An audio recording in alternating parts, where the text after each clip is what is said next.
डराउछि कोरोनार द्वितीय लहर संक्रमण बढ़ुवा बेले अणायत्त होउछि स्थिति। कोरोना स्थिति समीक्षा सहित आवश्यक पदक्षेप ग्रहण नहीं सबु राज्य और केन्द्रशासित अंचल मुख्यमंत्री सहित आलोचना करिसेंति प्रधानमंत्री नरेंद्र मोदी। गत किछि सप्ताह हेब कोरोना संक्रमण लगातार भाव में बढ़ुवा बेले ए संपर्क में मुख्यमंत्री मानक सहित चर्चा करिसेंति प्रधानमंत्री। बैठक में स्वास्थ्य मंत्रालय अधिकारी माने सामिल होइतिले। पंजाब, गुजरात, छत्तीसगढ़ और महाराष्ट्र में लगातार बढ़ुवा मामला नहीं आलोचना कर देश में 70 जिले में संक्रमितों संख्या 150% बढ़िथिबा रिपोर्ट देछि स्वास्थ्य मंत्रालय। ए दिगरे त्वरित पदक्षेप नेबा पई बैठक में विस्तृत आलोचना होइछि। वीडियो कॉन्फ्रेंसिंग रे बस्तिबा बैठक में उत्तर प्रदेश मुख्यमंत्री योगी आदित्यनाथ, पश्चिम बंग मुख्यमंत्री ममता बनर्जी एवं छत्तीसगढ़ मुख्यमंत्री भूपेश बाघेल सामिल हुई नथिले। जो भी दिक्कत है उनकी पड़ताल, उनकी समीक्षा की जानी और उन दिक्कतों को सुलझाया जाना, ये मैं समझता हूं वर्तमान में बहुत आवश्यक है। ये मंथन का विषय है कि आखिर कुछ क्षेत्रों में ही टेस्टिंग कम क्यों हो रही है, क्यों ऐसे ही क्षेत्रों में टिकाव भी कम हो रहा। मैं समझता हूं कि ये गुड गवर्नेंस की परीक्षा का भी समय है। कोरोना की लड़ाई में हम आज जहां तक पहुंचे हैं उसमें और उससे जो आत्मविश्वास आया है, ये आत्मविश्वास, हमारा कॉन्फिडेंस ओवर कॉन्फिडेंस भी नहीं हो जाना चाहिए। हमारी ये सफलता लापरवाही में भी नहीं बदलनी चाहिए। हमें जनता को पैनिक मोड में भी नहीं लाना है। एक भय का साम्राज्य फैल जाए, ये भी स्थिति नहीं लानी है। और कुछ सावधानियां बरत करके, कुछ इनिशिएटिव लेकर के हमें जनता को परेशानी से मुक्ति भी दिलानी है। अपने प्रयासों में हमें अपने पुराने अनुभवों को शामिल करके रणनीति बनानी होगी। हर राज्य के अपने अपने प्रयोग हैं, अच्छे प्रयोग हैं, अच्छे इनिशिएटिव हैं। कई राज्य दूसरे राज्यों से नए नए प्रयोग सीख भी रहे हैं।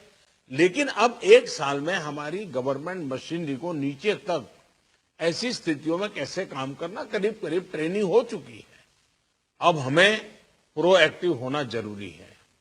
हमें जहां जरूरी हो, और ये मैं आग्रहपूर्वक कहता हूं, माइक्रो कंटेनमेंट जोन बनाने का विकल्प भी किसी भी हालत में ढिलास नहीं लानी चाहिए। इस पर बड़े आग्रह से काम करना चाहिए। जिलों में काम कर रही पैंडेमिक जो रिस्पांस टीम्स को कंटेनमेंट और सर्वेलेंस एसओपीस, इसकी रीओरिएंटेशन की आवश्यकता हो, वो भी किया जाना चाहिए। फिर से एक बार 4 घंटे 6 घंटे के लिए बैठ करके चर्चा हो, हर लेवल पे चर्चा हो, सेंसिटाइज भी करेंगे, पुरानी चीजें याद भी करा देंगे और गति भी ला सकते हैं। और इसके साथ ही टेस्ट, ट्रैक और ट्रीट, इसको लेकर भी हमें उतनी ही गंभीरता की जरूरत है जैसे कि हम पिछले 1 साल से करते आ रहे हैं। हर संक्रमित व्यक्ति के कॉन्टैक्ट को कम से कम समय में ट्रैक करना और आरटी-पीसीआर टेस्ट रेट 70% से ऊपर रखना बहुत अहम है। हम ये भी देख रहे हैं कि कई राज्यों में रैपिड एंटीजन टेस्टिंग पर ही ज्यादा बल दिया जा रहा है और उसी भरोसे गाड़ी चल रही है। जैसे केरल है, उड़ीसा है, छत्तीसगढ़ है, यूपी है। मुझे लगता है कि इसमें बहुत तेजी से बदल की जरूरत है। इन सभी राज्यों में, मैं तो चाहता हूं देश के सभी राज्यों में हमें आरटी-पीसीटी टेस्ट और बढ़ाने पर जोर देना होगा।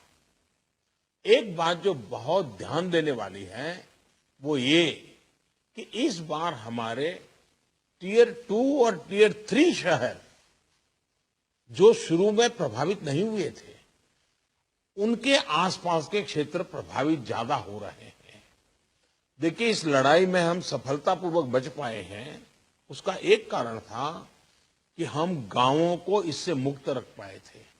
लेकिन टियर 2, टियर 3 सिटी पहुंचा तो इसको गांव में जाने से देर नहीं लगेगी और गांवों को संभालना, हमारी व्यवस्थाएं बहुत कम पड़ जाएगी। और इसलिए हमें छोटे शहरों में टेस्टिंग को बढ़ाना होगा। हमें छोटे शहरों में रेफरल सिस्टम और एम्बुलेंस नेटवर्क के ऊपर विशेष ध्यान देना होगा। प्रेजेंटेशन में ये भी बात हमारे सामने रखी गई कि अभी वायरस का स्प्रेड डिस्प्रेस्ड मैनर में हो रहा है। इसकी बहुत बड़ी वजह यह भी है कि अब पूरा देश प्रधानमंत्री नरेंद्र मोदी आज आलोचना कर विभिन्न राज्यर मुख्यमंत्री सहित एवं कौन कौन आवश्यकता वर्तमान समय रही ए संपर्क में मत उपस्थापन